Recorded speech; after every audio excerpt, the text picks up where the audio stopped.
স্বাগত Asian news আপডেটে। আপনাদের সাথে আছি আমি খোসনাত জাহান ইথিলা। কাতারের আমিরের বিশেষ এয়ার অ্যাম্বুলেন্স না পৌঁছানোয় বিএনপির চেয়ারপারসন বেগম খালেদা জিয়াকে লন্ডনে নিয়ে যাওয়ার বিষয়টি পিছিয়ে যাচ্ছে বলে গণমাধ্যমকে জানিয়েছেন বিএনপি মহাসচিব মির্জা ফখরুল ইসলাম আলমগীর।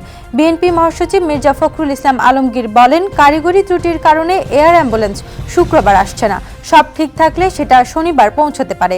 ম্যাডামের শরীর যদি যাত্রার উপযুক্ত থাকে এবং মেডিকেল বোর্ড যদি সিদ্ধান্ত দেয় তাহলে ইনশাল্লাহ 7 তারিখ রোববার ফ্লাই করবেন। ঢাকার শাহজালাল বিমানবন্দর থেকে রওনা করে এভারকেয়ার হাসপাতালে পৌঁছেছেন বিএনপির ভারপ্রাপ্ত চেয়ারম্যান তারেক রহমানের স্ত্রী জুবাইদা রহমান। দুপুর 12টার কিছুক্ষণ আগে হাসপাতালে পৌঁছান তিনি।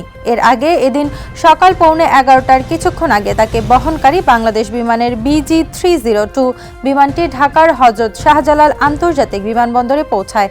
গতকাল বৃহস্পতিবার লন্ডনের স্থানীয় সময় সন্ধ্যা 6টার দিকে বাংলাদেশের উদ্দেশ্যে রওনা করেছিলেন তিনি।